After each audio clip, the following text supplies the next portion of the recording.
All right. Hey, how's it, everybody? It is right around 5 p.m. West Coast time.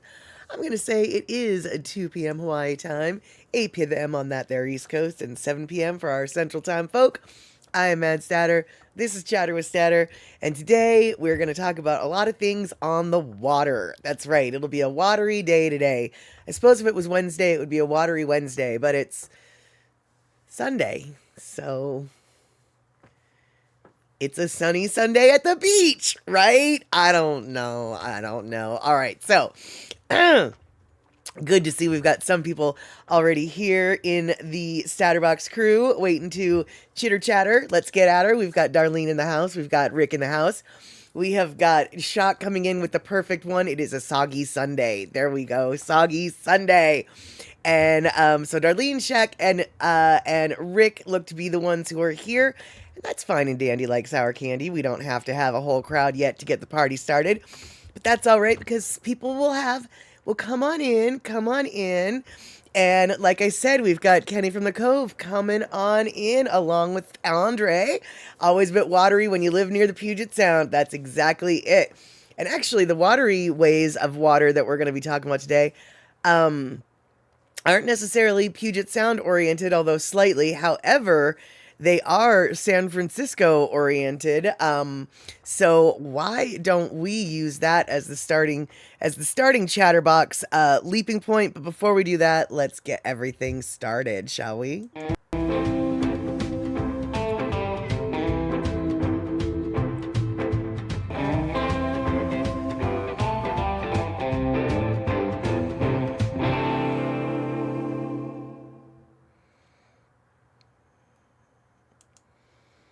All right, so I'm not sure if over the intro music, I'm not sure if you heard Ashes doing her little meow, meow. I'm not sure if my mic actually picked that up, but as soon as I started the intro, Ashes came on my desk and did a little meow, and it was perfect timing. I wish I could have caught her on the mic. All right, so Darlene bragging, not soggy here, warm around 82 today. Tomorrow going to be close to 90 with dew points and 70, very humid and heavy. Oh, yes, the AC will be on. Yeah, we're definitely not looking at heat like that. We're in the mid 70s here today. Super perfect. I'm very curious what Mama Sean is experiencing down in Arizona. I'm going to guess a smidge warmer than what we've got here going on in the Seattle area. Yeah. And let's see here. Yeah, to sagify your plants, especially the Kahlo. Well, yeah, I dare say the Kahlo is probably always in need of a dunk in the water, right? I mean, unless it's like the super highland dry varieties, it wants its toesies in the waters, doesn't it? And my wallpaper. Oh, how about that? Is that And Marmac, good to see you. You think Phoebe Kitty heard Ashes, meowed back in response? That is so perfect. That is so awesome. And Shock, thank you so much for letting me know about the lack of background music. Kenny, loved the pic that I posted of Ashes and Dusty. Now you got to post some Leo pics on Facebook. I do, although I have actually posted some Leo pics on Facebook before. It has been a while.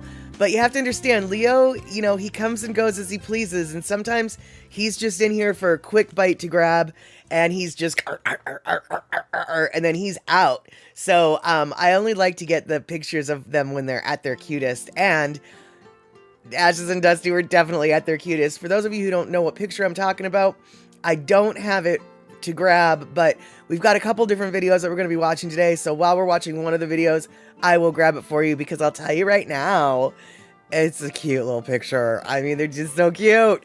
And I know I'm biased. I recognize that. I recognize I am biased. And Andre, Leo is the gray ghost. Yes, sort of, but not as much as a cat that I used to have. The cat, the initial stray gray tabby cat that started the series of stray gray tabby cats at my house, his name was Puff. And his name was Puff because he would be in my yard, I would make eye contact with him, he would look at me, I would look at him, and then boom, he would disappear like a puff of smoke. and then he'd show up later on someplace else, but then boom, he would disappear like a puff of smoke.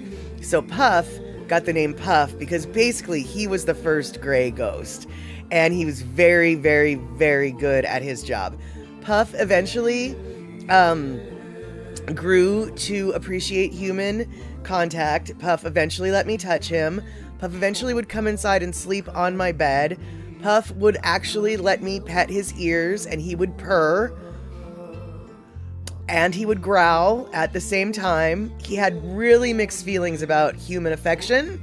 He would purr and growl at the same. He didn't really know. He liked it, but he didn't want to like it. But he loved it, but he didn't want to love it.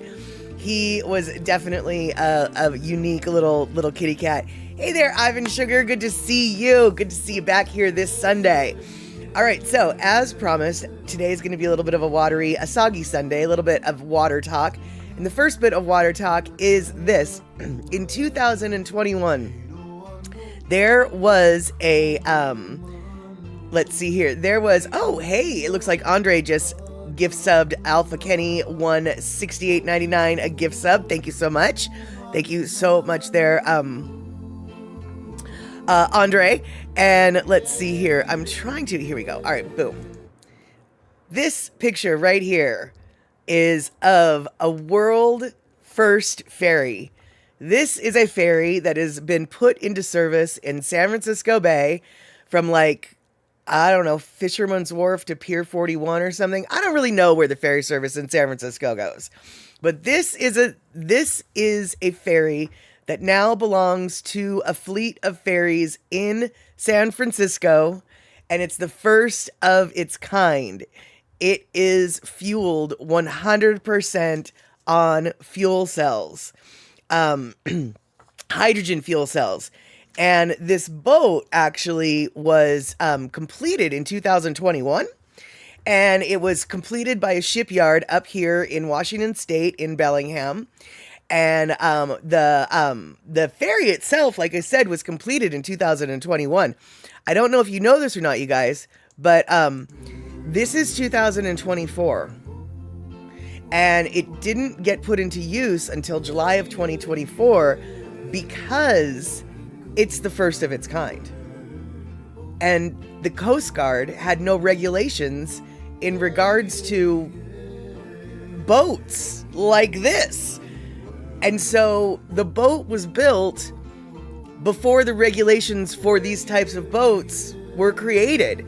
And so in a way, the Coast Guard kind of had to use this boat as a template for future boats of this kind that are going to be created. Now, it hasn't been in service for very long, so I don't know how if they build it, will it float? Oh, it's already in service, babe. Yeah, it's floating. It's being used right now, from what I understand. But I think it's only been in service for a couple weeks, if not maybe just a week. And so I can only assume that it's still running smoothly and it hasn't had any mechanical problems yet. So I don't know how long-lasting this technology is going to be, how wonderful this is going to be, et cetera, because this is literally first of its kind for a ferry. But as Andre just said, you've got a lot of hydrogen fuel cell buses down here, at least in Oakland, and I can only assume in the San Francisco city area as well. But obviously, I'm just guessing on that. Either way, the waste product from this particular fuel is, as you guys probably know, water. And apparently, the water is so clean that they are pumping it through the ferry system it's in the water fountains. The waste from the fuel is coming out in the water fountains. You can actually drink the water, and they're allowing you to drink the water. It's coming out in the water fountains as the waste product of the fuel cell. So that is pretty impressive as far as I'm concerned. And Andre coming in, you can get a hydrogen fuel cell car for a few years, but you got to get your hydrogen for your car at the bus garage. Oh, okay, interesting. Yeah, I don't think we've got any... I don't know of any hydrogen fuel cell cars as an option in Washington State. That doesn't mean that there aren't any. I just don't know. I do know that we have, the compressed natural gas vehicles, and we have biofuel vehicles, and we have a bunch of other electric vehicles, obviously. But I've never heard of any hydrogen cell vehicles in Washington State yet. But what I do know is there's a car manufacturer in Europe. I want to say it's Mercedes. It's a well-known car manufacturer, okay?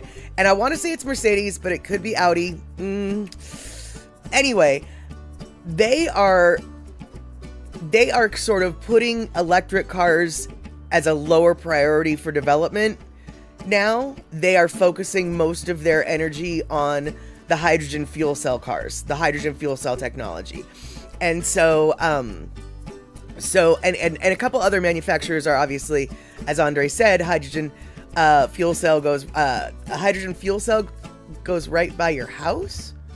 I don't know. Oh, you mean a bus?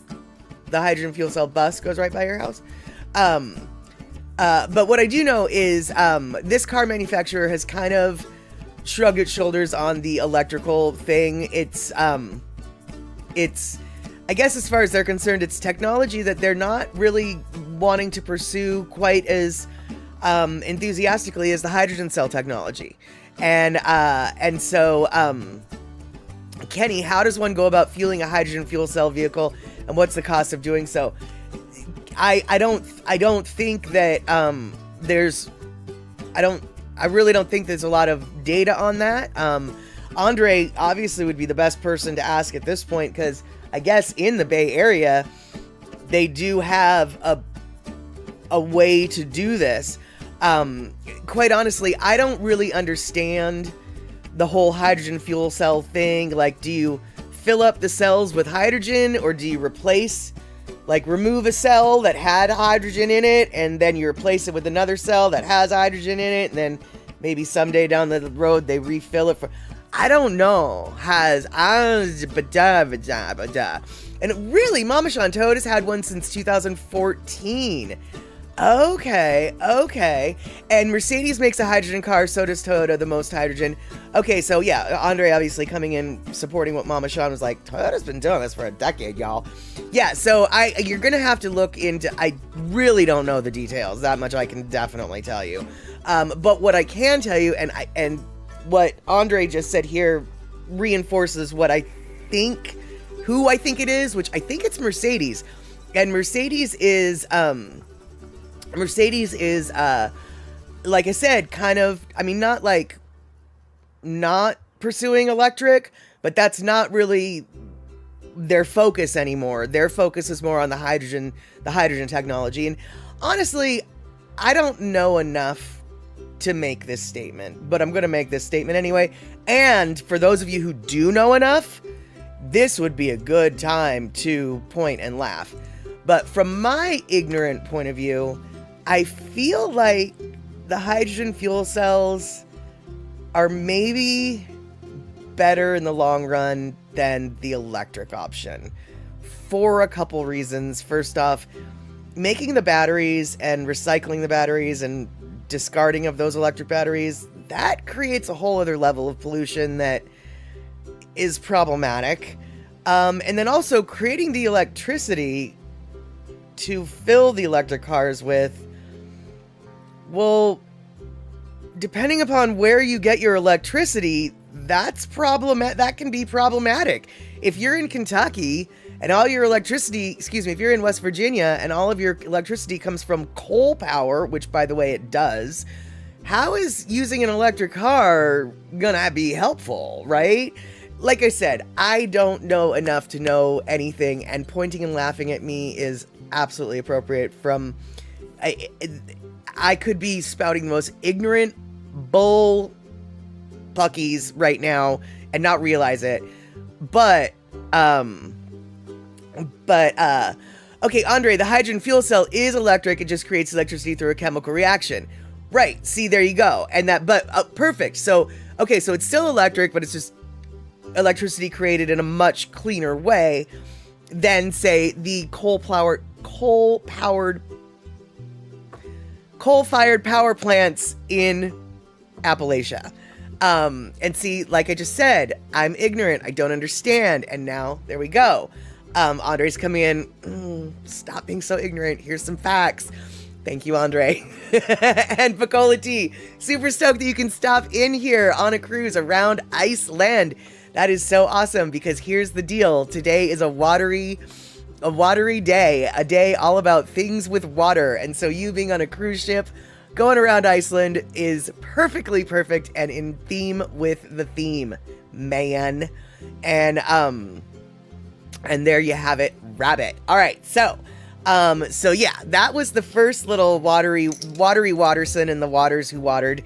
That's right, the little ferry terminal, the little ferry. Oh, dang it, now I can't find it. Here we go. The hydrogen ferry. That's what got this topic. And then Andre's saying the same can be said for creation of hydrogen. Some methods of creating hydrogen can be dirty, as well as being made out of natural gas in one form, but there are other greener ways of making it.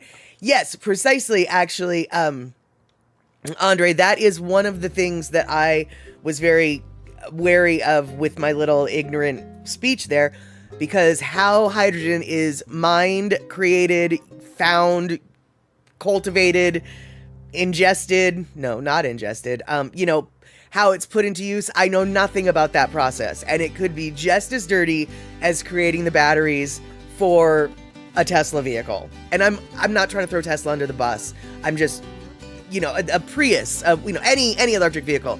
Tesla was just the first one that came to mind. Sorry, guys. There's a lot of reasons to make fun of Tesla, including the shape of their truck, but I wasn't trying to make fun of them this time. And Mama Sean, they should put solar panels on the roof of the cars plus wind turbines, boost from driving, so you don't need to stop and refill. Honestly, Mama Sean, I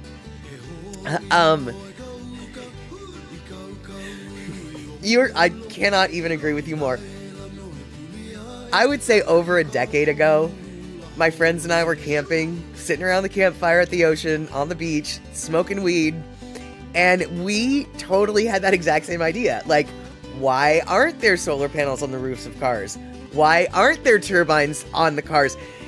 Seriously, sometimes stoners have really, really good ideas, man. Like, really good ideas, dude. And speaking of stoners, y'all. Speaking of stoners. Did you guys not... Okay, switching gears, but still talking about stoners. Did you guys see any kind of, Olympics something? Because I didn't see a lot of it, but what I did see... This is all I could see, y'all. When Snoop Dogg carried that Olympic torch...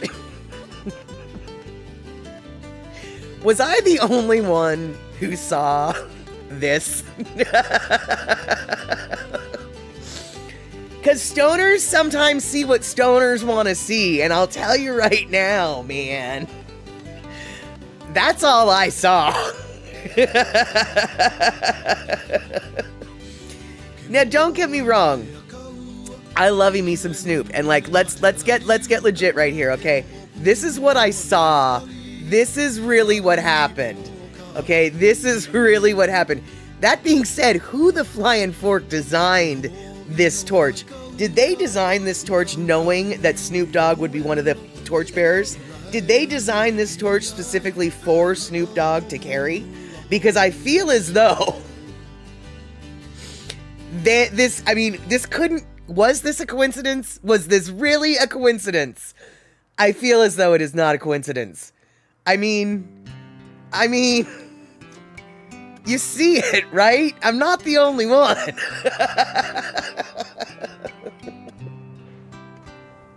And Andre, you saw that before even Snoop picked it up, and you saw it when they bought it in from Greece. Okay, gotcha. Good. Yeah, it looks, Kenny, you do recall seeing the paraplegic guy who also carried the torch? Yeah, like I said, I haven't seen a lot because I don't have TV, I don't have pay to have Peacock. So I'm pretty much cut out of the whole Olympics thing. So I just saw, clips of things on the interwebs, and this was obviously this, the interwebs did enjoy this particular scene. Now, as much fun as we are having with Snoop and as much fun as we're making of it, basically, let's remember though, Snoop actually is, he tries to be a good citizen. And I do think that this commentary, this little interview that they had with him was really quite sweet. And honestly, he has a problematic history, okay? Okay, he has a problematic history. He was charged with murder at one point, right? But honestly, he is a good citizen with a little bit of class. And so let's watch what he has to say about this whole situation.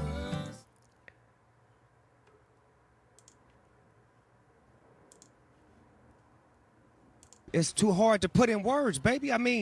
The D.O. double was holding a torch, walking through the city, man. I felt like Muhammad Ali. It was extraordinary. It was excellent. And I found out that when you hold the torch, you're a peace messenger. So I really felt good about that. It's too hard to put in words, baby.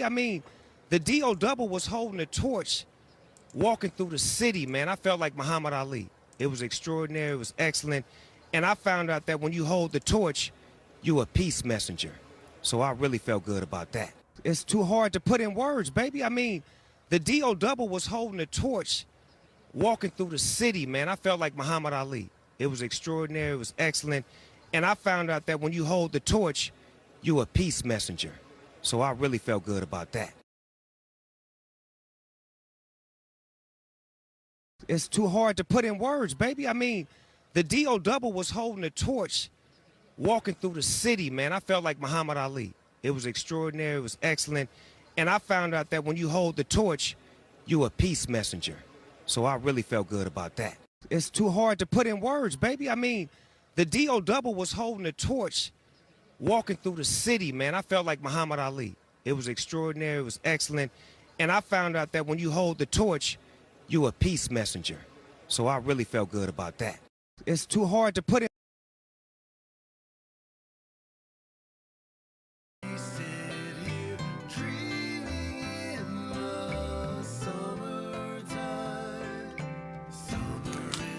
Okay, so sorry about that janky transition, janky technology, janky everything, including the mute that I had there for a little bit. And I've got an echo, of course I do. That echo should be taken care of now. So many buttons. I had to unpress a button so you could hear what Snoop said, and then I had to repress a button. Wait, we still have an echo now? The echo, please don't tell me we still have an echo. Okay, good. Thank goodness. Yes. Okay. Whew. I thought I had tracked down the echo, but I wasn't quite sure. All right. Hey, Gina, good to see you. Yeah, Andre, sometimes it's not so much of an echo as it is kind of a reverb thing. Well, actually, okay, maybe on some people it comes off as an echo, but it also sort of sounds like a reverb thing on my system. And what that is the microphone is coming through on the mic and the speakers, and so you're getting like a dual feed of my mouth, and really you should just be getting the microphone feed, and that's about as technological as I can get. And apologies, you guys, I was just burping that entire time that I was talking, so if you heard me burping, I apologize for that too. This is quality, broadcast quality content, people. Broadcast quality content. Except for when it's not. And yeah, Mike's Explained by Molly, the new kind of TED Talk. I can honestly say, don't come to my TED Talk, okay? Because you're going to walk out way more confused than you ever were before you walked in to my TED Talk. Yeah. All right, so this little bit of watery Sunday, Soggy Sunday. Let's see here. You would love my TED Talk with lots of dudes and lots of truth. Well, There would be a lot of dudes, dude. Dude. Dude. Now I can't stop saying it. BQ content. Yes, yes. Very, very quality content. And, so last stream we talked a little bit about the power paddle to Puyallup, I think, for the journey of our youth. And let's see here. Oh, wait, Shock. Content you stream is broadcast because you're abroad. Fair enough. Fair enough. And, oh, Kenny, you just jinxed it. Because if you tell me not to say dude, then that's all I'm going to be able to say. Anyway, I did want to share with you some, just a little, tiny little bit. We won't talk about it like we did last stream, but last stream we talked about the paddle to Puyallup, which is the Salish Sea tribes paddling their way over the past week to Puyallup, where they're going to have protocol and sing and dance for like a week and basically just hang out with each other. And this is a picture that was taken on July 22nd in Bellingham, Washington, Birch Bay, the Lummi tribe. And Lummi tribe, excuse me, and wait, is it Lummi? Is it Lummi? Oh, I've been saying it wrong for so long, and I recently learned which one was right, and now I can't remember which one it is. I'm gonna say Lummi. Oh, I'm gonna lie. I don't know. Anyway, this was a picture of some of the paddlers coming to shore, and to remind y'all, boop, this is what we're talking about here. People are paddling canoes from all these different locations to eventually end up at the very bottom of the map where there is a star. And they're going to end up there in just a few days. Today they're up on the Kitsap Peninsula at the Suquamish Reservation, the Port Gamble Suquamish Reservation. No, Port Madison Suquamish Reservation, excuse me. And then tomorrow they're going to paddle down to the Muckleshoot Res, and then they're going to paddle the next day to Owen Beach in Tacoma, and then finally back to Puyallup. But the picture that we got to see of these people right there, that was up, oh, excuse me, it wasn't the Lummi or the Lummi, it was the Nooksack. Up, if you go up to the top of the map, you're gonna see a city called Tsawwassen, and the next one is Nooksack. And that is where that picture was taken. And so there you go. A little bit more about our Soggy Sunday. Let's see what else we got in Soggy Sunday. Ooh, boy howdy, my microphone is just hot. Let's see, there we go. Let's maybe turn that microphone down just a smidge little bit. And, okay, now I have nothing really else to say except for I've got a cool picture that I want to show you guys. So I'm going to show it to you because it's kind of a cool picture. That picture, okay, so I know we're talking about water today, but this picture was taken from the air. Does anybody want to guess what this picture is of? Anybody want to guess what this is a picture of? I'm sure none of you know, but I'm still going to ask. You want to guess what this picture of? So, oh no, dude, the rascal in you has now been honor bound to make me say, dude, as often as possible, the gauntlet has been thrown down. It is a cool picture. Marmac opting out. Yes. Well, actually, Marmac, no, you should opt in because, you would actually know both answers because most of y'all are half right. You're half right. E-Music? No, it's not Mount Rainier. What it is it's Mount St. Helens in the forefront, and that huge crater, that's the blast that happened in 1980. Prior to that, Mount St. Helens used to look an awful lot like the volcano right behind it. And the volcano right behind it, because you're looking at two volcanoes right here. You're looking at St. Helens in front, and the one in back is Mount Hood. Mount Hood is in Oregon, just outside of Port Townsend. Port Townsend's in Washington. Just out of Portland, different port. And some dude on an airplane. That's right, dude. I said dude. And dude, you've seen so many waterfalls, rivers, ponds, lakes these past few days. There's water everywhere here. Awesome, dude. Keeping in with the watery theme. So, but yes, it's Mount St. Helens with Mount Hood in the background, as Marmac and Shock said. I believe a couple other people said it too. And yeah, they took this picture from a plane. And oftentimes you get a really good view of the mountains when you're flying out of SeaTac. And this was a flight out of SeaTac going into San Francisco. And on that route, you're basically guaranteed to be flying right past at least one of these mountains.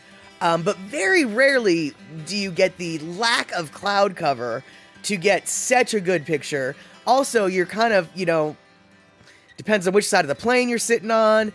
Depends on the time of the day that you've got. There's a lot of variables.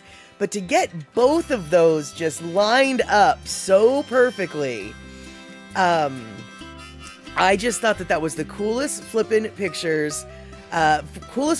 ever. And so I just wanted to share it with you guys because it was a cool picture. And Mama Sean, the blast happened a month after Dr. Steve and you got married, woke up to grit all over your car. Yeah, not at all surprised. Not at all surprised.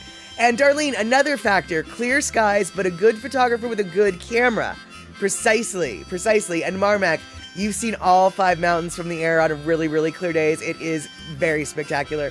Yeah, it is spectacular when you can see them in real life lined up the way they are. I mean, it's just like, oh yeah, there's not a fault line there or anything. Not at all. It is pretty amazing. There is a space in eastern Washington outside of a town called Goldendale where if the day is clear, you can look on the horizon and see the five of the volcanic peaks going north to south, and it is so flippin' cool. But some of you guys did mention Mount Rainier, and so I'm not gonna leave you guys hanging, because here's a picture of Mount Rainier with a beautiful, perfectly timed balloon on top. And if you'll look, Mount Rainier, is the big one with the balloon on top. But just to the left of Mount Rainier, you'll notice a little peak kind of behind it's much lower than Mount Rainier, but it's sort of a little secondary mountain or whatever. Those are the Goat Rocks. And so whenever you see Mount Rainier from this angle and you see that secondary little thing, you just remember those are the Goat Rocks. Those are the Goat Rocks. And yes, Pecola T, there is a Stonehenge replica near Goldendale. And it is a World War I monument for all of the soldiers from, I'm not sure if it's from Washington State or if it was just from the area where the monument is, but it's a memorial to all of the soldiers who died in World War I, either from Washington State or perhaps just that local area. Like I said, I can't remember. It's a neat monument. It obviously is not as big as Stonehenge. It's just scale, but proportionate, but much smaller. It's a great little Eastern Washington road trippy thing. I don't remember who built that monument. I almost want to say it was Sam Hill. But what I do know is near that monument, near Goldendale, there is a museum called the Mary Hill Museum. And Mary Hill was Sam Hill's daughter. And Sam Hill was a very wealthy man. And Mary Hill obviously grew up in a very wealthy family, and she has her own museum now. That museum, oh my God, y'all, it is in the middle of nowhere, Eastern Washington. It has the throne from some European capital. It has the strangest things in that museum, things that do not belong in Eastern Washington. This family was so rich, and this was all the stuff they bought and cultivated and this other thing. If you're ever in Eastern Washington, near the Columbia River on the south side of the state, the Mary Hill Museum is, I don't even have words. You just go. You'll be so confused as to how all this cool stuff ended up here in the middle of, I mean, honestly, what in the name of Sam Hill is this stuff doing in that museum? And by the way, Pecola T, you nailed it. That's why I kept saying his name. The saying for what in the name of Sam Hill are you thinking about? You know that saying? Yeah, that's the guy. That's the guy we're talking about. Sam Hill was so famous and so rich and had some crazy ideas that he had an actual well-known saying after him. And y'all, okay, this isn't water themed, but do you know what Sam Hill's crazy idea was? Do you know what that idea was that was so crazy that got that saying created for him?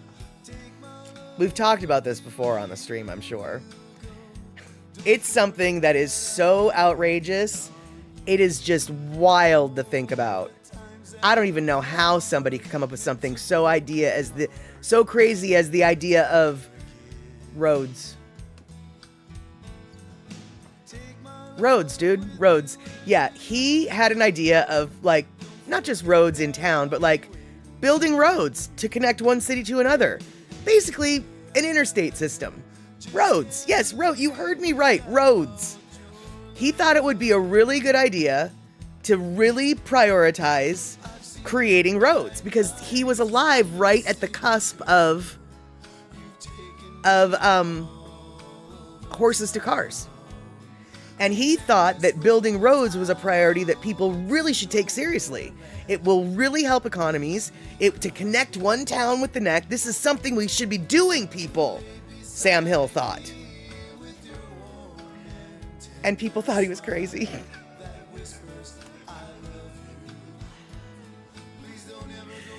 As Andre just pointed out, it only took a world war to get the interstate built. Right. But before that, the idea was so asinine. Why would we do that? We live here, they live there. There's a trail. We'll get there if we have to, but why do we need to improve the trail? What? Yeah, isn't that weird? Isn't that so strange? And yeah, it turns out Sam Hill was a pretty flippin' pretty flippin' smart dude. And yes, the interstates did have to be justified as a military reason, which actually, couple things about the interstates. One thing is every couple miles, I think it's like every 5 miles, there has to be a good straightaway. And that way, planes can land if they need to. That's designed within the interstate system. But also on the interstate system, conversely, if it's nothing but a straight stretch of road, because in some landscapes, an interstate can be nothing but a straight stretch of road forever. Every few miles, I don't know, they want to build a curve in them just to help people not get road hypnotized and fall asleep. And so, from what I understand, there's some rules about building highways like that. But also, and this, people hate it when I point this out because they think they're being so clever. And it is a cute joke. But the reason why the freeways on Oahu are called interstates, even though they're only within one state, is because they are funded by the federal government. And if you look at them, as Andre pointed out, justification for military, all of those highways, H1, H2, and H3, connect military bases to one another. That's what those do, is they connect the military bases. They serve the military. And so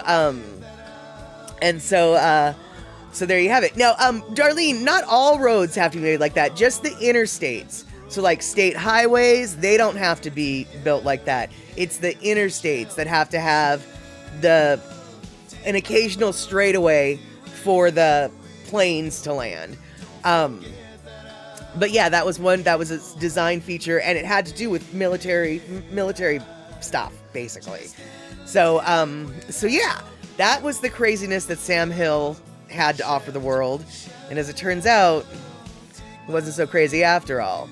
And I think it was Mama Sean who mentioned, if only we could get, it's kind of like how we need trains now. And it's just like, yeah, if only we could get Sam Hill to come back from the dead and just be like, let's build trains, because we really do need trains. We really do need trains. And you know what else we need to do, dudes? We need to say, hey, C Honda, good to see you coming on in. Today we've got a little bit of a water theme going on with Chatter with Statter. I wanted to call it Watery Wednesday, except for it's not Wednesday. So Shock decided it's Soggy Sunday. So it's Soggy Sunday. And Shock, the Romans built military highways as a priority, and it's not an original idea. Well, no, not in... Well, but apparently it was to the United States of America. Like, because when Sam Hill said, hey, we want to do this, the United States is like, I think that's kind of stupid. So... It might not have been an original idea, but at some point it was deemed original enough to be kind of crazy, which is just so silly in retrospect. And let's see here, Andre, don't you have one of the only fallout shelters built into I-5 in Washington State? I don't know what you're talking about, dude, but there are fallout shelters all over the place in Washington State. They're not in use anymore, but if you go to downtown Seattle, you'll see fallout on old buildings. You'll see fallout shelter notices on a lot of places. So no, I don't think I've never heard of a fallout shelter in I-5 or under I-5 or with I-5. I know not of what you speak, my friend. And now I'm very curious. I'm really curious. But I do know that that because we don't get a lot of natural disasters like hurricanes and tornadoes and things, we generally don't have a lot of community shelters the way other parts of the country do, where they're like, you better get someplace safe, go to the shelter. You know, if you don't have one nearby, you know, go to your basement or whatever. We don't have that option. I mean, and if you've got a basement, then you've got that option. I don't have that option. If we ever had a thing, I don't know what I would do. And let's see here, Andre, the Whedon Place fallout shelter is a disused and sealed off fallout shelter in Seattle. Was built in 62-63 under Interstate 5 to hold about 100 individuals. Interesting. Rain in Seattle is considered a national disaster to drivers. No. For those of you who are new to Seattle, perhaps it's considered a national disaster. For those of us who have to drive in the rain with people who are new to Seattle, it is a frustrating disaster. But driving in the rain is no big deal to us, dude. If we couldn't drive in the rain, we wouldn't go anywhere. We wouldn't be able to go anywhere. And also, the kind of rain that we get here in Seattle is very different than the type of rain that you get in other places. First off, we get rain often enough that our roads generally, except for at the end of summer when we haven't had rain for a while, once the rain starts, our roads aren't really that slippery. I mean, you can hydroplane, that's a whole different thing. But the roads aren't slick the way roads get, like, say, in Miami or Texas, where it hasn't rained in a little while, and now it starts to rain, and now all the dried up oil on the road is getting moistened, and now the road itself is slippery, and you really do need to be careful. We don't really have that problem here because the road is kind of clean, because it always gets washed off with rain, except for at the end of August. The end of August is the most dangerous rain time in the Pacific Northwest, because even locals, especially locals, we forget, wait, the road's going to actually be slippery this time. The rain is actually going to be, or the road is actually going to be slippery because we've just had a month and a half of no rain and a bunch of people on this road, so the oil is on the road. The oil will be slippery for the next 2 or 3 days until it gets all washed off of the road. Then we can go back to normal. But that first rain at the end of the hot season, 1000% most dangerous rain of the year, because even the locals don't know how to drive in rain at that point. because we forget that that's how you're supposed to drive in the rain for a reason every place else in the world. Kind of thing. So, and no, we don't flood at all in Seattle, or famous last words, that's not true at all. Someone died in a flood in Seattle just a few years ago. Very rarely do we flood in Seattle. When there is flooding in Seattle, it's usually due to blocked drains that aren't working. And it's obviously just in the lower lying areas. But yeah, in regards to like massive flooding, no, that just doesn't happen. And Quality Red Cross actually has standing agreements with schools, churches, stadiums, etc. to serve as shelters in emergencies. Well, true, but that's like, you know, well, maybe you don't, because, well, you've seen TV like I've seen TV. You know how, like, when they're in Kansas, you know, they're like, go to the fallout shelter, go to the hurricane, go to the tornado center, go to the shelter, you know, you can't do that here because the shelters, until the emergency has happened, the shelter's not really working yet. And besides that, none of the buildings here are really built for tornadoes. Like, we get tornadoes here, we just don't get them very often, and when we do get them, the tornadoes pretty much tear the buildings apart, because we don't build to those specs. We usually have no reason to build to those specs.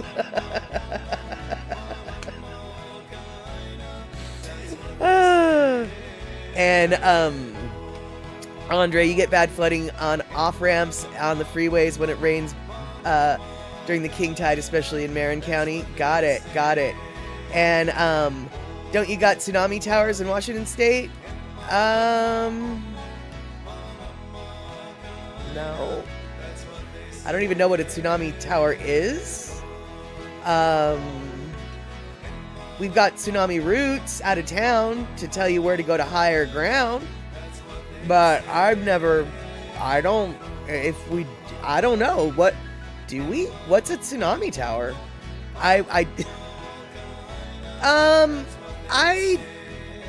I'm sure in the more populated Long Beach, Ocean Shores, Westport area, there are warning sirens, but up on the Olympic Peninsula, on the Indian reservations, and in the campgrounds, I don't know if there are.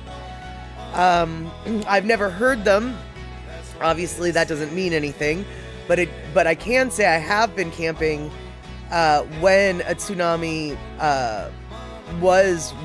when they wondered if a tsunami would be heading to the West Coast. And it wasn't until I got home from camping that I found out about it. So we didn't hear any sirens then. Yeah, I can honestly say I don't know. I just know there's paths, like there's signs to go high. and whenever I see a tsunami sign, I'm always like, okay, let's pay attention to this just in case. And Marmac's totally telling the truth here. Tsunami is a way bigger threat on the Oregon coast than it is on the Washington coast. Other than the southwest Washington coast, that's a way flatter. But for the most part, you know, we've got mountains come out of the ocean for much of the Washington coast. So it's not gonna hit much. Who needs to worry about it are the native reservations that are on the coast. They have been decimated by a tsunami before, and they've since learned to put their stuff on higher ground. Ivan, are scary by the earthquakes or tsunamis? Okay, the idea, Ivan, of an earthquake is very frightening, but they don't happen very often. They happen without warning, so you really just have to always have a cupboard full of food that just in case, you know, you just always have to have an emergency. And as far as the tsunami goes, for me personally, I live so high up. I live 250 feet above sea level. And so my home, as long as I'm not on the water, my home is I'm gonna be fine with a tsunami. It's not gonna reach me. That being said, it will mess up the infrastructure. It will mess up the roads, emergency services, the ability to get groceries. But like I said, earthquakes generally only happen every few years at the most. And they're not huge earthquakes. I mean, you might be able to feel them, but the number of years between catastrophic earthquakes is in the decades. And so the idea of earthquakes is terrifying. But, right, you're from Chile, so you get it. But it's like, you don't really let it weigh on you too much. Like, when I hear people who are like, I would never move to Washington because of the earthquakes, I just think that's so silly. Whereas if somebody said, I would never move to Kansas because of the tornadoes, that makes more sense to me, because Kansas gets tornadoes every year. Washington State doesn't have an earthquake that's big enough to worry about every year. Washington State has an earthquake probably every single day. They're minor. Earthquakes happen all over the world. They're minor every day. But, you know, as far as an earthquake to worry about, meh. And Rick, that mega quake, if it happens, estimates a 400-foot tsunami. Well, if that happens, then there's, I mean, I don't even know. I don't even know. Hopefully that won't happen. And right, yeah, exactly. The tornadoes are something that's constant. And so to me, it makes more sense not to move there, because if you move there, you will run into a tornado. Or, I mean, you won't run into if you're lucky, you won't run into the tornado, but a tornado will happen near you, around you at some point when you're there. Yeah, go find one of those big canoes on a 400-foot tsunami. I don't know about that. And Marmac, fun ride inside a building built for earthquake residents. Aftermath rocking back and forth lasted longer than the quake. Oh, I don't doubt that. I do not doubt that. And Andre, yeah, you've lived in the Bay Area and only had one horrible earthquake that destroyed a freeway and damaged the Bay Bridge and set a house on fire, but only one so far. Yeah, and then of course Chile, you know, it's had one of the largest, you know, out of 10. So obviously Ivan is, you know, yeah, Ivan lives with earthquakes just like the rest of us on the west coast of the Americas, because we are on the Ring of Fire after all. And your quake experience was east of Seattle proper in Bothell. Yeah, that quake, if it's the one I'm thinking of, it reached so far. That quake, the biggest quake that I've lived through in the Seattle area was back in, I think, 2000, maybe 2001. And it was centered out of Olympia, which is like 60 miles away. But it was a big one. It lasted a long time. The ground at first was all up, down, up, down, up, down. And then eventually I could feel it being all wavy, and it probably lasted 45 seconds. But as far as I'm concerned, it lasted 45 minutes. It was just so flippin', so wild. And yes, Chuck, apparently the musical interlude is on delay today because we're sitting here talking about the Ring of Fire. Okay, and so Darlene's just like, I would freak out over an earthquake. Whereas Darlene, I think about some of the storms that you guys get, and I'm just like, I would freak out if we had an ice storm that lasted 7 days. So, so I guess we're all afraid of the disasters that we're not familiar with. All right, you guys, so we are running 15 minutes past our usual musical interlude time, and so today we are going to go, so it's time for our Lono listening break. 15 minutes ago, it was time for our Lono listening break. Today, oh, you had a little baby earthquake when you were at NASA. It rolled your chair around. That's so cute. I had a earthquake at work once, and I thought that the workplace that I worked at worked right next door to a steel plant. And so they have big old trucks going in and out all day with their steel rebars. And I thought one of the steel rebar trucks hit our building. But then I looked out the window and saw that there was no truck near our building. And I was still shaking, and I realized, oh, we're having an earthquake. That was kind of fun. That was actually a fun earthquake. And Andre, you're not as scared of earthquakes and volcanoes, but hurricanes and tornadoes scare me. Exactly, like I said, man, we're all scared of our unfamiliar disasters. Okay, so back to the Lono listening break, you guys. This is a Lono tune that is in theme. We got a little bit stuck on Earth, but now we're going back to water. This is on theme for our Watery Wednesday that is actually a Soggy Sunday, and it's called Watching Waves. So let's listen, shall we? All right. Watching waves. Count me in, Paul.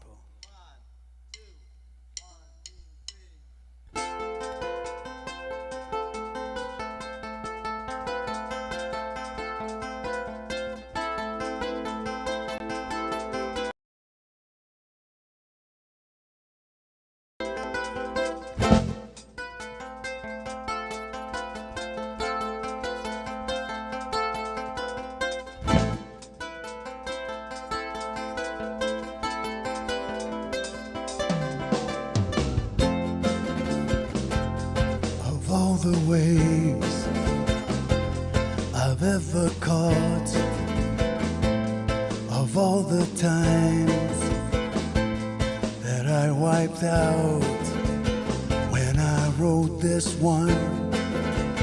She wanted me, but I wouldn't have it that way. No, I wouldn't have it.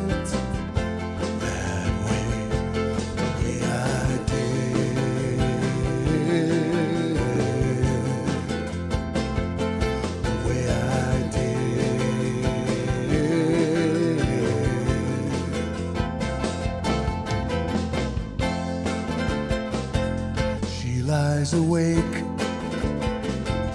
not feeling well, so I will wait till she comes around. Don't let me leave, not by herself. I wouldn't have it that way. No, I wouldn't have it.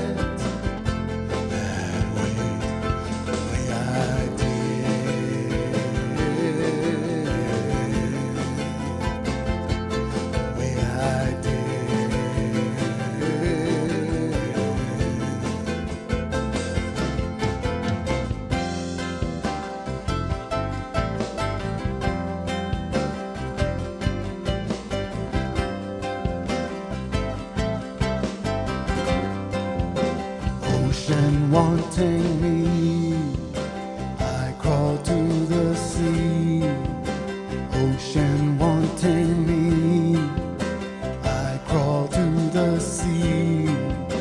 Ocean wanting me. Ocean wanting me.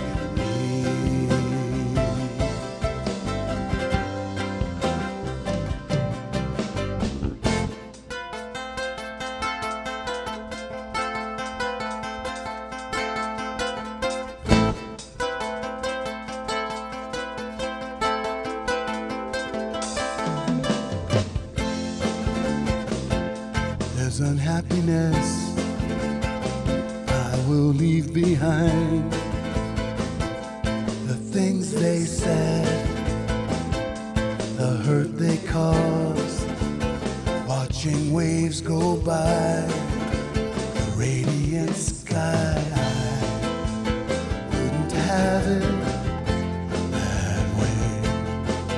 No, I wouldn't have it.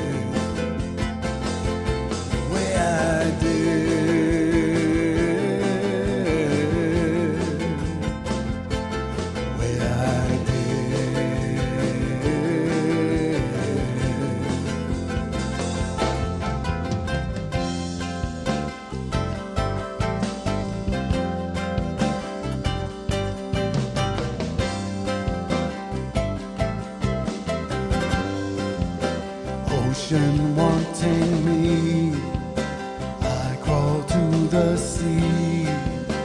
Ocean wanting me, I crawl to the sea. Ocean wanting me.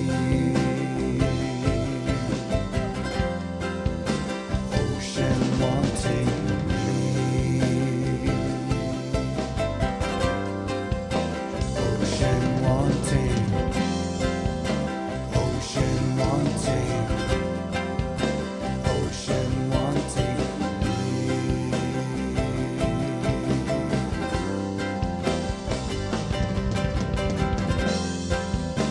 Falling, I am falling and tumbling around. Falling, I am falling and tumbling around. Falling, I am falling and tumbling around.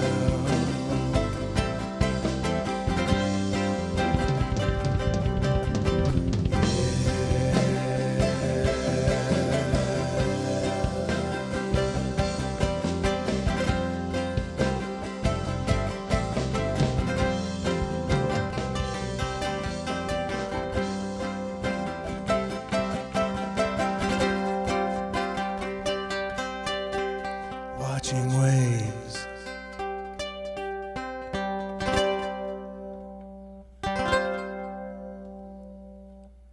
Woo! I said it, I said it. All right, there we have it. Let me make sure my everything is buttons are pressed. I think we are. Okay, there we go. So, let's see here. Andre, you had the earthquake in 89, and in 91 in Oakland, we had a wildfire that burned so many houses and killed a bunch of people. Oh, yeah, it's weird seeing a wildfire in a major city. That's got to be super frightening, dude. That's not... See, wildfire, I don't care where y'all are. I don't care if you're in Oklahoma. I don't care if you're in Texas. I don't care if you're in California. I don't care if you're in Washington State or Washington, D.C. A wildfire, that is something I think we can all agree is terrifying. And no one wants to be near where those are. But you know what we do want to be near? We want to be near kitties. These are the kitties that Kenny said that the picture of my kitties was so cute, and I said that I know that they were so cute, and so I said I would show you guys the super cute picture. And this is my super cute picture of my kitties. That's Ashes in the back, and that's Dusty in the front, and they're looking so cute. And yes, exactly, kittens. So earlier, if you were here at the beginning of the stream, and Kenny mentioned my kitten picture, this is the kitten picture that I wanted to share with you guys. So, and I know, Marmac, fires are all over the place right now, and so I think we can all agree that we're terrified. We're just terrified. We're just terrified. I mean, I know that sounds silly, but it really is frightening. I mean, I look at my neighbors' yards, I look at my yard, it's like, oh, look at all that tinder, right? You know, it just... But speaking of which, I mentioned several streams ago that there was a house in my town that had 2 cedar trees that just looking at them was painful because they were so red and dry and dead and just waiting. I mean, you give them a dirty look and they would have flippin' caught on fire kind of thing. They've been removed, so that makes me sad. I don't like to see trees cut down, but I was pretty stoked to see those ones down because they looked ready to be a problem. Yeah. Hey, Katie's Aura, good to see you coming on in. Katie's Aura probably just finished playing up some Sea of Thieves with Terry in Scotland. And if y'all don't know about Sea of Thieves, it's a ridiculously addicting game where you get to pretend like you're a pirate and you go steal stuff and then earn money for fancy hats and fancy boats and things like that. And I got to impress my barista's daughter this afternoon. She's like 18 or 19. And I mentioned, have you ever heard of Sea of Thieves? And she's like, I love playing Sea of Thieves. And I was like, well, I have a friend who plays, and I blah, blah, blah. And she was so impressed that I'd even heard of the game. And I have to say, as a 51-year-old woman, I love it when teenagers look at me with respect. Like, oh wow, she's not so old and over the hill. She might be one of the cool old ones. I know, it's silly. It's silly to get validation like that, but I do. I do. And it's super fun, you guys. I haven't played it yet because so I don't know if it's super fun, actually. I haven't played it yet because my video graphics card isn't up to snuff. But as soon as I get a new video graphics card, look at me sounding like a gamer, then I'm going to join in on the fun, and hopefully it'll be fun because it sure looks fun. It sure looks fun. And speaking of looks fun, you guys, I saw this today because I live right by the airport. I saw this thing coming in. Let's see, where did it go? Where did it go? Where did it go? Here we go. I saw this today right from my front yard. Have you ever seen a plane like this? I thought this was the funniest looking airplane I'd ever seen in my life. It just came flying into the sky, or, flying down. It was landing, obviously. It was landing, because that's when I see the planes, is when they're landing. And it does look like a sock. I know, but no, apparently it's a German airline called Condor, and all of their planes look like this. They're either red and white striped, blue and white striped, green and white striped, or yellow and white striped. Now, it was the blue one that came through my skies today, but now that I know they exist, I'm gonna kind of be on the lookout and see if I can see other colors as well. So I don't know why I decided to show you guys this silly picture, but I totally did, and there you go. But here's what I do want to show you guys. Dudes. First off, okay, we're gonna be talking about wait, hold on. Trail Dust, you just got out of the shower. We're allowed to watch now that you're clean? Yes, you are. And it's funny you should say that you just got out of the shower, because that goes on with our theme today. Our theme is a theme of water. And even though it's not Wednesday, I was going to call it Watery Wednesday, but then Shock said, no, it's Soggy Sunday. And I said, that's a much better name because it's Sunday. And so there you go. You're coming on in all soggy like that. Good to see you, Trail Dust. And Marmac, the plane reminds you of the chewing gum that was striped in all different colors. The old time stuff. Yeah, it was the zebra print one, and it totally, for like 2 seconds, it had the best flavor in the world, and then it didn't taste like anything. And so you could go through a whole pack in like 5 minutes because the flavor just like disappeared. I loved that gum. All right, you guys, so now is where we go, and we're going to do something that is a little bit illegal. Okay, it's a lot illegal. I'm stealing stuff. And here's why I'm stealing stuff, y'all. Because they're making me pay. And I'm not going to pay. So there you go. We've got this thing going on. We already talked about it earlier with Snoop Dogg. There's the Olympics, right? Yeah, the Olympics. Well, unless you actually have TV in your house, I do not. Unless you are willing to pay for Peacock, I am not. You don't get to watch nothing except for what they decide that you get to see. And so I decided, okay, fine, then I will grab whatever it is that I can see, and I'm going to show it to you guys right now. I'm going to show you, well, first off, I'm not going to show it to you right now, but what I am going to show you is we're going to be watching the best of day one surfing highlights for the Olympics. That's right. But before we do that, we're going to look at pictures of the area where the surf competition is taking place. Teahupo'o. It's not Teahupu, like they're saying on the TV. Teahupu is not how they're saying it. No way, Kenny! Hulu Live TV has a Paris Olympics channel? Oh, I don't think I have Hulu Live, though. I'm gonna check Hulu. Well, either way, I don't care. I'm still stealing stuff. So anyway, these are that's the judging tower. And as you can see, the judging tower has been built into the coral reef. And boy, oh boy, lots of locals are not stoked about that at all, dude. Full on unstoked, dude. But we won't get into that. And Kelly Slater apparently saw that tower and about lost his bloody mind, but we're not going to talk about that. Instead, what we're going to talk about is where they get to stay. Oh my God, you guys, they get to stay on a luxury boat. They get to stay on a cruise ship. They get to stay on a cruise ship with a tattoo parlor and a nightclub and a cafeteria that's open 24 hours a day. This is the place where the surfers get to stay. They're going to have a little pool and everything. That is the ship that they get to stay on. And I'll tell you what, man, all I know is the many, many, many years prior to this that I've paid any attention to the Olympics, the Olympic Village that the athletes stay in is notoriously awful. Where the athletes are housed for the Olympics is notoriously awful. As Andre said, no cardboard beds. Why on earth would there be cardboard beds? Because last Olympics there was cardboard beds. That's why. Okay, cardboard beds. Yeah, so this is not a cardboard bed. Okay, I don't know if you can tell, but I'm willing to bet not a cardboard bed. I'm not looking at a cardboard bed here. That one, those two beds, not cardboard. Yeah, I'm thinking no. And so they are super stoked, dude. I mean, full on super stoked.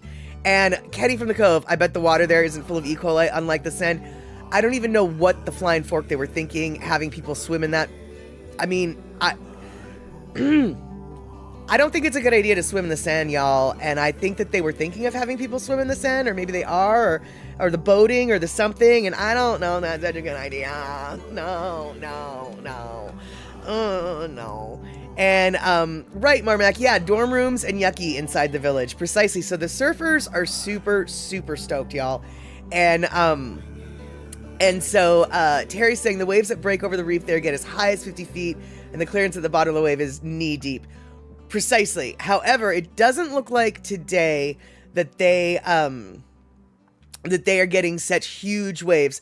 Looks like they're just getting good waves, which is good because honestly, this isn't a big wave competition. This is a surfing competition, and those are two different beasts, right? And it's one thing like the Eddie Cow, that's a big wave competition. That's not the same thing as what the Olympics are about. And so it's kind of cool that they're not necessarily getting the huge potential that Tehupo'o has to offer them. And let's see here. Those are cool dual-use cruise ships they use in Tahiti for passengers and cargo. That's why they got the cranes on it. Yeah, there you go. Totally makes sense.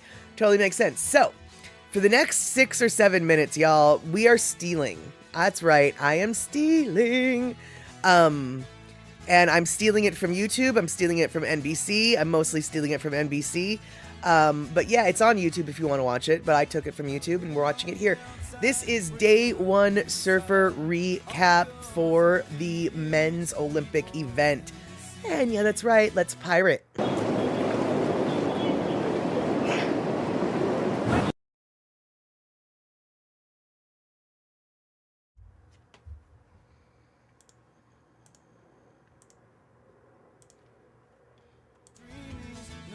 All right, sorry about that. Little slow transition to get from one place to the next. But yeah, so I stole that from the YouTube. Oh no, the French women's gymnastic team did some falling off of things today. That sounds painful and I didn't even see it. But I will admit, because I'm a horrible person, if there was an Olympic event called Falling Off Stuff, I would love to watch that. Don't get me wrong. I love watching diving. That's jumping off stuff on purpose with intent. And it's awesome. But falling off stuff with no purpose or intent might be equally awesome. Just saying. And the French gymnastics, yeah, they had a bad day. And yeah, I'm pretty sure that the Olympic reel, the Olympic blooper reel is, well, it all depends, I mean, generally we do get to see a lot of the bloopers, but sometimes those bloopers end up with injuries, and so it's like you want to laugh and think it's awesome, but then, you realize, oh, they broke an ankle and their foot's just hanging off their leg like that. That's not good. I mean, maybe you don't get to see that, but, Yeah. And Terry, the British women's rugby team did a lot of falling against Australia today. Okay. Sounds like people have been able to watch it, unlike me. And then Kenny, what about falling down stuff? You could medal in that, dude. Probably could, but you know what my real talent is, and I've done it more than once? Falling up. I mean, how do you fall up the stairs? I don't know how I did it. I don't know how I did it. But I did. I fell up the stairs. I've fallen up the stairs on more than one occasion, actually. It happens. Yeah. And oh my God, no way, Gina. Simone Biles hurt her leg and she still pulled it off. Nice. Excellent. Yeah, she's an amazing athlete. And I say that not just for her physical capabilities, but the mental endurance and strength that woman has is just unbelievable. Her fortitude and her knowledge of self. You know, the fact that she had to take some time off because she was not mentally there and she recognized that. That takes a lot of emotional, a lot of personal internal fortitude, because you can get in this cycle of desperation of I can't quit because if I quit, I'm gonna lose, I'm gonna fall behind, blah blah blah. But sometimes you just have to, listen to your gut and just be like, dude, I need some time off. And she was able to do that, and then come back, make the Olympic team again. So awesome that woman is.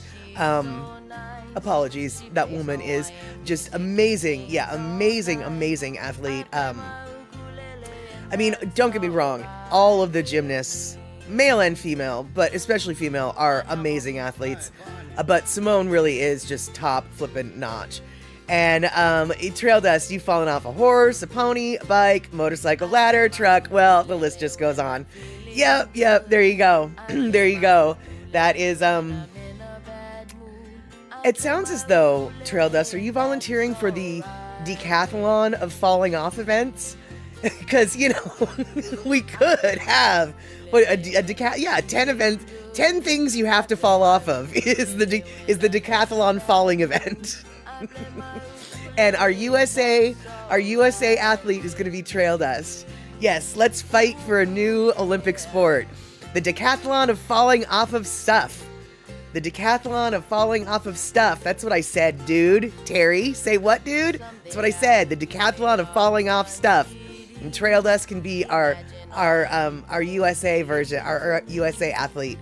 He's the most well-trained in falling off stuff, it sounds like. And see, Mama Sean knows what's going on. She fell up the stairs because she's classy like that. And trying to get the dog out before he puked. Yeah, exactly.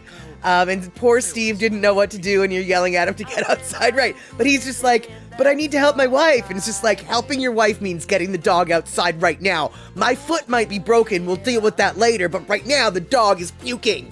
Steve, get your priorities straight. Yeah.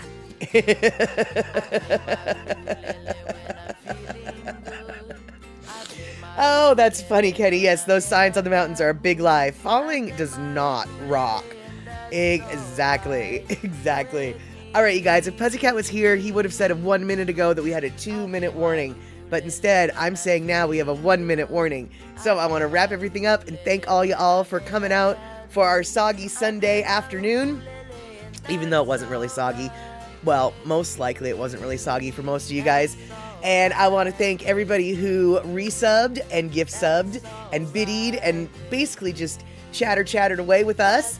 And I want to thank Ivan for coming back this week. I don't think we're going to maybe see Ivan on Wednesdays, it sounds like, but maybe Sundays. Ivan will be coming in. And so, tell all your friends, etc. Bring everybody in, because the more people for chatterings, the better. I don't know what we're going to talk about on Wednesday, but when we see each other on Wednesday, we'll have something to talk about. And I will say, thank you, Andre, for the 500 biddies. But after I'll say that, I will say next Saturday, that's right, I've already got it planned out. It's up on the Discord channel, and it's already up on the Twitch schedule. Next Saturday, our movie is going to be Chinatown. I don't remember when Chinatown came out, but it's an oldie but a goodie. I think it came out in the 70s. I might be lying. We'll find out. It's a Roman Polanski movie starring Jack Nicholson and Faye Dunaway. Really good movie, y'all. Once again, thanks to Terry in Scotland for providing us with that movie, but that is going to be our movie for next Saturday. All right, and super stoked that you guys had a fun time today on the Soggy Wednesday. Really? The Soggy Sunday. Marmac, thank you so much for the 500 biddies. It looks like we've got a hype train going on. I don't really know, y'all. I don't think we should stick around for the hype train, but we've got 62% of it done on level 1, so I don't really know. I feel like maybe I shouldn't go, but I feel like maybe I should go. But then again, people are throwing biddies down, so maybe I shouldn't. Marmac, I'm looking in your direction. See Honda, I'm looking in your direction. And Andre, thank you for that gift sub to Duro X. And Andre pointing out it had to be the 70s because Roman Polanski had to leave the U.S. for a long time. No, I think that Roman Polanski still has to not be in the U.S., so it's not just a long time. I think Roman Polanski is banned from the U.S. forever. I wasn't sure if it was in the 60s or the 70s, though. For sure, it had 70s at the latest is when that will be. And Gina coming in with exactly it. Thank you so much, Moderationist. Hopefully we didn't have moderators. I mean, Moderationist, that's an Andy Blumentine term. I don't think we had any things that y'all had to do today, but if you did do something today, you guys were so slick that I didn't even notice. And so double, triple thank you so much. And yeah, so I also want to thank you guys for not reporting me to the YouTube's police for stealing that footage, because I stole that Olympic footage because it's behind a paywall for me, and I figured I'd share my ill-gotten booty. And here's Pussycat coming in with, you're really flipping late, lady. You're really late. I know I'm late, Pussycat, but there's a hype train going on, and I feel like it's rude to leave during a hype train. I really don't know what the protocol is for that, what the manners is for that. So I figure I'll just, I don't know, hang out and then it'll be awesome, because it's a hype train, y'all. And Kenny's saying, dude, how much of a rat bag do you have to be to get permanently booted from America? Oh, Kenny, do you not know the charges that he has against him? Yeah, basically, you be a pedophile, Kenny. If you're a pedophile, you don't get to come to the United States without facing charges. And he was a bit of a bad boy in the 70s, and his victim told on him, and now he can't come here anymore. Much like, actually, I don't know if you guys know this, but Henry Capono, he used to be part of a group called Celio and Capono, and there's a reason why that group isn't together anymore, and that's because one of the members isn't allowed in the United States anymore, and it's not Henry. So, yeah, same reason. So, Pussycat, did I tell you that I've held the Olympic torch in 96? If you did tell us, I forgot, and so no, I did not. That is awesome. And let's see here, Terry in Scotland, Dunaway hated Roman Polanski. She had a stray hair that the camera was picking up, so he just reached out and yanked it. Oh, I would not be happy with him either. And, oh, okay, his charges, but look at the dirt balls, we do allow it. Well, I mean, you don't. If they don't have charges against them, what are you going to hold against them to not let them in, right? I mean, it can't just be innuendo. It's got to be charges. And he doesn't want to face the charges, so he doesn't get to come to the United States. And let's see here.